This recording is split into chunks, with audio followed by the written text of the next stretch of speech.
भाषा, बोली, लिपि और व्याकरण। पिताजी, हम लोग कहाँ जा रहे हैं? हम लोग ताजमहल देखने जा रहे हैं। वह कितनी दूर है? सामने देखो, उस बोर्ड पर क्या लिखा हुआ है?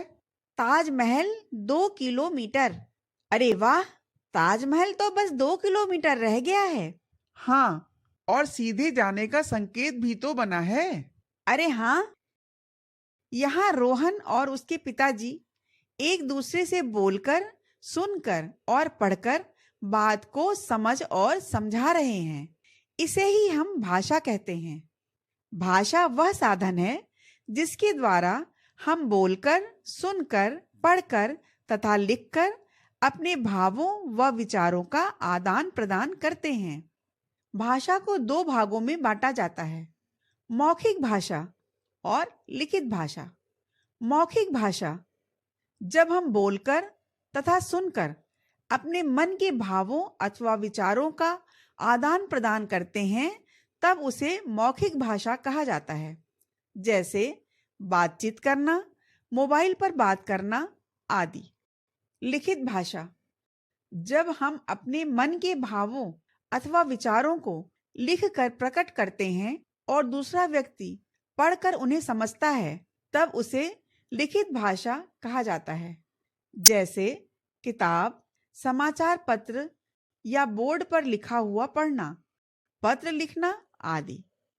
सांकेतिक भाषा संकेतों द्वारा भी हम अपने विचार को प्रकट करते हैं, परंतु संकेतों द्वारा सभी विचारों को व्यक्त करना कठिन है। अतः भाषा का यह रूप व्याकरण में अधिक महत्व नहीं रखता। जैसे बोर्ड पर दिशा का संकेत, हॉर्न बजाना मना है का संकेत आदि। मातृभाषा माता और परिवार द्वारा बोली जाने वाली भाषा को मातृभाषा कहते हैं। जैसे बंगाली परिवार में पले बढ़े बच्चे की मातृभाषा बंगाली होगी। राजभाषा राजभाषा का अर्थ है सरकारी कामकाज की भाषा। भारतीय संविधान के अनुच्छेद 343 के अनुसार 14 सितंबर 1949 को हिंदी को भारत की राजभाषा के रूप में मान्यता प्रदान की गई। तब से यह दिन हिंदी दिवस के रूप में मनाया जाता है। राष्ट्रभाषा जिस भाषा को देश के अधिकतर लोग बोलते हैं, उसे राष्ट्रभाषा कहते हैं। हिंदी को भारत की राष्ट्रभाषा भी कहा जाता है। भारतीय संविधान में 22 भाषाओं को स्वीकृत किया गया है। ये हैं असमिया, बांग्ला, डोगरी, बोडो, हिंदी, मलयालम, तमिल, तेलुगु, कन्नड़, मराठी, पंजाबी, संस्कृत, उर्दू, नेपाली, संथाली, सिंधी, कोंकणी, मैथिली, मणिपुरी, ओडिशा, कश्मीरी, गुजराती। बोली सीमित क्षेत्रों में बोली जाने वाली भाषा का स्थानीय रूप बोली कहलाता है। उदाहरण के लिए हिंदी की अलग अलग बोलियां होती हैं, जैसे ब्रज, अवधी और भोजपुरी। लिपि भाषा को लिखने के लिए निर्धारित चिन्हों को लिपि कहते हैं। हर भाषा की अपनी लिपि हो सकती है, जैसे तमिल की तमिल लिपि, पंजाबी की गुरमुखी, उर्दू की फारसी लिपि, हिंदी, संस्कृत, मराठी की देवनागरी।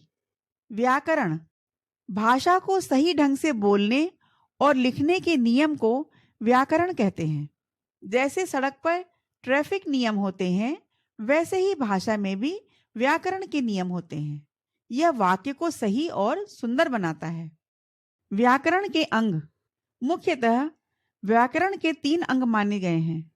पहला, वर्ण विचार। इस अंग में वर्ण, उनके भेद, उच्चारण आदि पर विचार करते हैं। दूसरा, शब्द विचार। इस अंग में शब्दों के रूप, बनावट, भेद, लिंग, वचन आदि पर विचार करते हैं। तीसरा, वाक्य विचार। इस अंग में वाक्य की रचना, विश्लेषण, भेद आदि पर विचार किया जाता है। तो बच्चों, आज हमने सीखा भाषा विचारों को व्यक्त करने का माध्यम, बोली भाषा का क्षेत्रीय रूप, लिपि भाषा को लिखने का तरीका, व्याकरण, भाषा के नियम।